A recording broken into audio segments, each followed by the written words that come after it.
بسم اللہ الرحمن الرحیم۔ السلام علیکم، آپ دیکھ رہے ہیں میرا YouTube channel Asif Butt official. سب سے پہلے آپ کی خدمت میں میری گزارش ہے کہ میرا چینل جسے فائر وال کے ذریعے دبانے کی کوشش کی جا رہی ہے اس میں آپ میری مدد کریں۔ مدد یہ ہے کہ آپ میری ویڈیوز زیادہ سے زیادہ شیئر کریں، زیادہ سے زیادہ دوستوں سے کہیں کہ وہ اس چینل کو سبسکرائب کریں، آپ لائک کریں، اپنے کومنٹس ضرور دیجئے، اور اس کے علاوہ جو بھی طریقہ کار ہو سکتا ہے اس چینل کو آگے بڑھانے کا، اسے ضرور اس ذریعے کو بروئے کار لائیں۔ آئیے سب سے پہلے ہم اپنے پہلے موضوع کو لیتے ہیں، وہ ہے 23 نومبر بروز اتوار کو منعقد ہونے والے ضمنی انتخابات۔ یہ لفظ انتخابات، الیکشن، ان کی جو بھد اڑائی گئی 8 فروری 2024 عام انتخابات کے دن، اس کا آپ کو بخوبی اندازہ ہے۔ ان سے کیا توقع وابستہ کی جا سکتی ہے وہ بھی بالکل ظاہر و باہر ہے ناظرین کرام۔ لیکن ذرا سنیے، ہری پور میں چیف منسٹر کے پی کے سہیل آفریدی نے تقریر کرتے ہوئے یہ کہا کہ اگر آپ لوگوں نے یہاں کوئی دھاندلی کرنے کی کوشش کی تو آپ یاد رکھیے کہ اگلی صبح دیکھنا آپ کو نصیب نہیں ہوگی۔ تو کون سی بات غلط کی ہے بھائی؟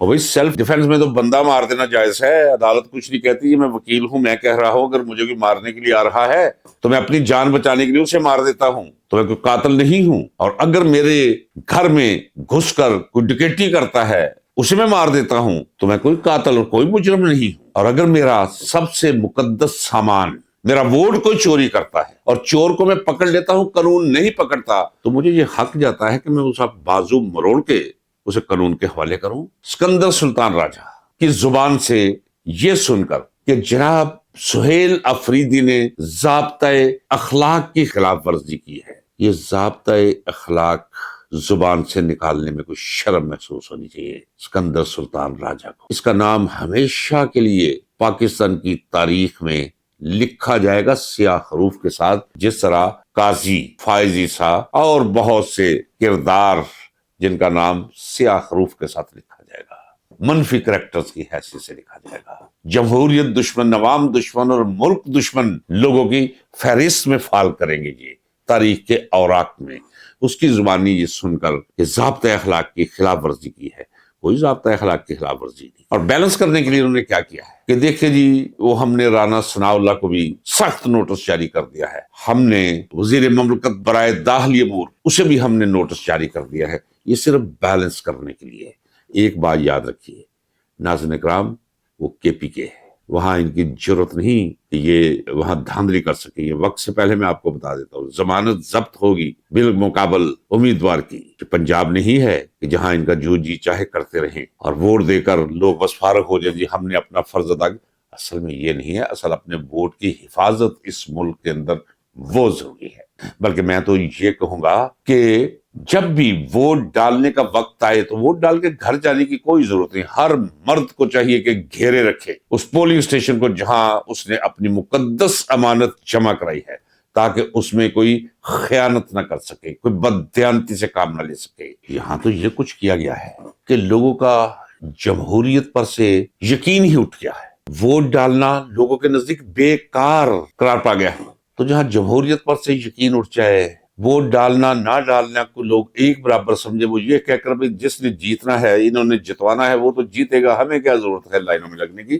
اس مقام پر یہ اس ملک کو لے آئے ہیں۔ آج بلوا رکھا تھا نوٹس کے ذریعے سہیل آفریدی کو الیکشن کمیشن کے آفس میں، وہ نہیں گیا، بالکل نہیں جانا چاہیے۔ تو اتنی متفن جگہ ہے کہ ناک پر رومال رکھ کر بھی اگر وہاں کا چکر لگایا جائے یا وہاں سے گزرا جائے تو بڑا ہی اذیت ناک محسوس ہوتا ہے۔ کوئی ضرورت نہیں جانے کی، ان کی کوئی حیثیت نہیں۔ سہیل آفریدی نے وہاں الیکشن کمیشن کے آفس جانے کی بجائے رجوع کیا ہے پشاور ہائی کورٹ، اور رٹ دائر کی ہے وہاں، جس میں کہا گیا ہے کہ عدالت ناجائز نوٹس قرار دے اس نوٹس کو جو بھیجا گیا ہے چیف منسٹر کے پی کے کو، کیونکہ چیف منسٹر کے پی کے کو الیکشن کمیشن طلب نہیں کر سکتا، یہ غیر آئینی اور غیر قانونی۔ اب دیکھیے الیکشن کے بعد یہ نوٹسز یہ بھی ان کے کام آئیں گے۔ ہو سکتا ہے کہ انہی نوٹسز کے دامن میں یا سائے میں انہیں پناہ لینی پڑے، انتظار کیجیے۔ جس طرح کہ بڑا عجیب لگا مجھے یہ سن کر سکندر سلطان راجہ چیف الیکشن کمشنر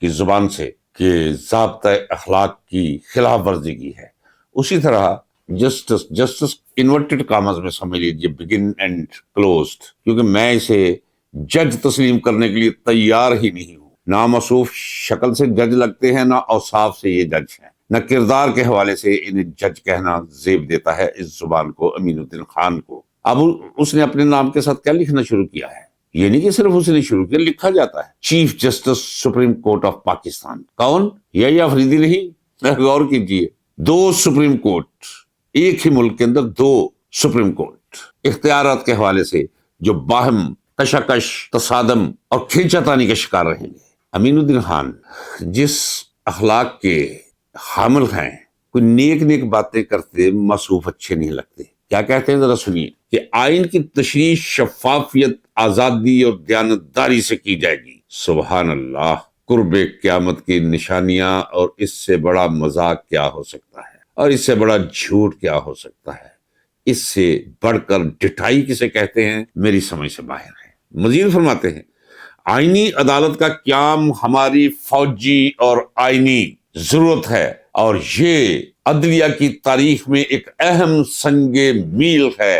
ایسی عدالت کا قیام، اس پہ میں کیا کہوں، انا للہ و انا الیہ راجعون، یہ پڑھے بغیر کوئی دوسری صورت مجھے نظر نہیں آتی۔ ناظرین کرام، یہ حالت ہو چکی ہے آپ کے اداروں کی، اور وہ لوگ جو ان اداروں پر قابض ہیں یا بٹھائے گئے ہیں، ہم پٹھوں سے گئے ہیں بطور ججز بھی، یہ تو چھوڑ دیجئے، یہ فارم 47 کے غلیظ بدن سے برآمد شدہ حکومت اور ان کے حواری، پٹواری اور وزیر، سفیر، مشیر، انہیں تو ایک طرف رہنے دی، میں ججز کی بات کرتا ہوں۔ وہی بے ایمانی جو سیاست کے اندر ہے، اس سے بڑھ کر بے حیائی اور بے ایمانی عدلیہ کے اندر ہے، جسے آپ بھی آرام سے دیکھتے ہیں اور میں بھی آرام سے دیکھ رہا ہوں۔ لیکن اسلام آباد کی سڑکوں پر ہم لے کے رہیں گے آزادی کے نعرے گونجتے رہے، 1 ملک 2 آئین، نامنظور نامنظور، یہ نعرے گونجتے رہے، سڑکیں بھری رہی، اور آہستہ آہستہ لوگ ملتے جائیں گے، قافلہ بنتا جائے گا، تحریک اٹھے گی۔ میں تو کہہ رہا ہوں کہ آپ جو سن رہے ہیں اور سوچ رہے ہیں کہ تحریک اٹھے گی، سردی بڑی ہے، یہ تو جیل میں ڈال دیں گے، یہ سب کچھ آدمی بھول جاتا ہے جب ماحول بنتا ہے۔ ماحول بننے والا ہے ناظرین اکرام، یہ ہو نہیں سکتا کہ اتنا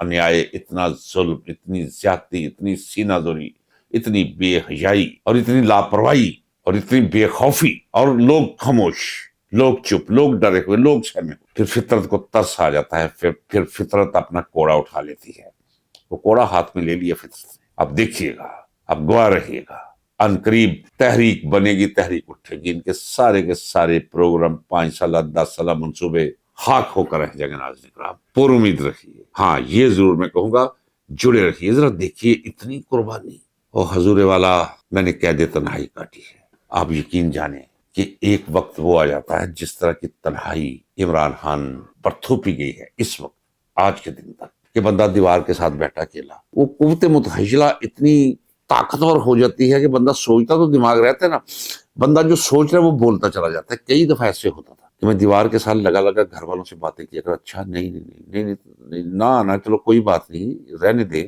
کوئی نہیں، اللہ بہتر کرے گا، آپ صبر کریں۔ یعنی بندہ جو سوچ رہا ہوتا ہے، ساتھ وہ لب ہل رہے ہوتے ہیں اور زبان کام کر رہی ہوتی ہے، پھر بندہ سوچتا ہے یار میں کہیں پاگل تو نہیں ہوں۔ یہ اثر مرتب کرتی ہے تنہائی، جس تنہائی میں عمران خان کو ڈالا گیا ہوا ہے، لیکن وہ قائم ہے، اس کی خبر ہے، میں آپ کو خبر دے رہا ہوں ناظرین اکرام۔ پھر میں کہتا ہوں میں اپنے اس اللہ کو گواہ کر کے آپ کو خبر دے رہا ہوں، جسے مجھے جان دینی ہے، جسے مجھے حساب دینا ہے، جس کے روبرو مجھے پیش ہونا ہے، اسی رب کریم کو گواہ کر کے کہتا ہوں، اتنا طاقتور کبھی وہ کرکٹ کے میدان میں بھی نہیں تھا۔ ایسی جنگ، ایسے یقین کے ساتھ وہ وہاں بھی نہیں کھیل رہا ہوتا تھا، جتنے یقین کے ساتھ اور جتنی طاقت کے ساتھ، جتنے اعتماد کے ساتھ، جتنے صبر کے ساتھ اور جتنی خوبصورتی کے ساتھ وہ ان ظالموں کے ساتھ اندر بیٹھا جنگ لڑ رہا ہے۔ اور دوسرا اس کی بہنیں، وہ ذرا دیکھیے، پورا خاندان سب زیر عتاب، اور اس کا پیغام کیا ہے؟ پیغام یہ ہے کہ میں آخری سانس اور آخری بال تک لڑوں گا، میں نہ ان کے ساتھ ڈیل کروں گا نہ انہیں ڈھیل دوں گا، میں اسی جیل میں مر جانا قبول کروں گا، لیکن ان کے سامنے جھکوں گا نہیں۔ آپ کو عمران خان کے ساتھ نہ صرف یہ کہ جڑے رہنا چاہیے، عمران خان کی آواز پہ نکلنا چاہیے۔ ان قریب وہ آواز دے گا آپ کو، اور اس دفعہ جب آواز دے گا ضرور نکلیے گا، اور تحریک بنے گی، لوگ نکلیں گے، کیونکہ معاشی طور پر لوگ ختم ہو چکے ہیں ناظرین کرام۔